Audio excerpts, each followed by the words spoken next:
Hi, my name's Allie Sermo, and I'm a senior at Pope John Paul the Great Catholic High School in Dumfries, Virginia. I will be reciting a scene from Hard Times by Charles Dickens. In this scene, it's explaining the setting of Coketown and what goes on there and the ordinary aspect of this town and how everything is the same in this place day by day and nothing ever goes out of norm. It was a town of red brick, or of brick that would have been red if the smoke and ash had allowed it. But as matters stood, it was a town of unnatural red and black, like the painted face of a savage.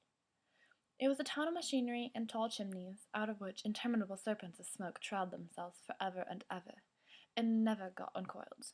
It had a black canal in it, and a river that ran purple with ill-smelling dye, and the vast piles of buildings full of windows, where there was rattling and trembling all day long, and where the piston of the steam engine worked monotonously up and down, like the head of an elephant in a state of melancholy madness.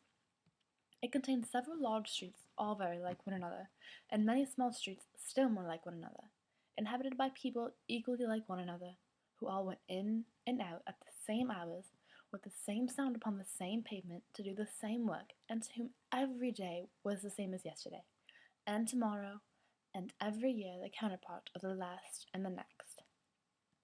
These attributes of Coketown were in the main inseparable from the work by which it was sustained.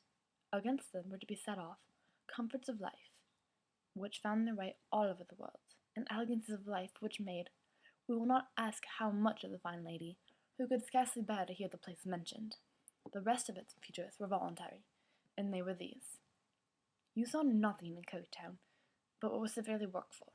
If the members of a religious persuasion built a chapel there, as the members of 18 religious persuasions had done, they made it pious warehouse of red brick, with sometimes, but this was only in highly ornamental examples, a bell in a birdcage on the top of it. The solitary exception was the new church, a stuccoed edifice with a square steeple over the door, terminating in four short pinnacles, like flowered wooden legs. All the public inscriptions in the town were painted alike, in severe characters of black and white. The jail might have been the infirmary. The infirmary might have been the jail.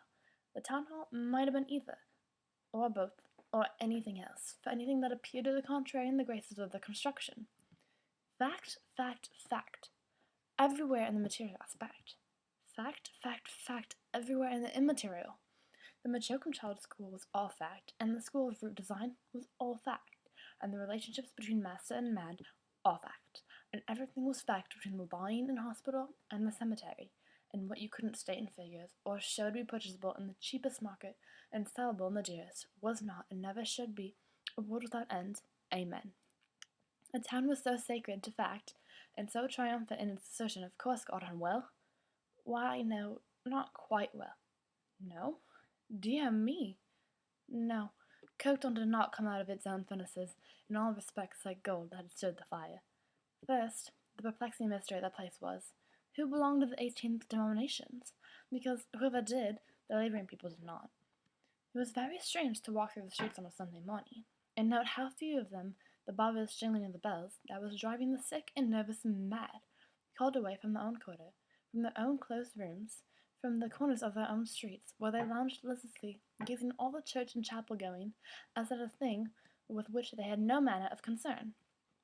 Nor was it merely the stranger who noticed this, because there was a native organization in Coketown itself, whose members were to be heard of in the House of Commons, every session indigently petitioning for Acts of Parliament that should make these people religious by main force.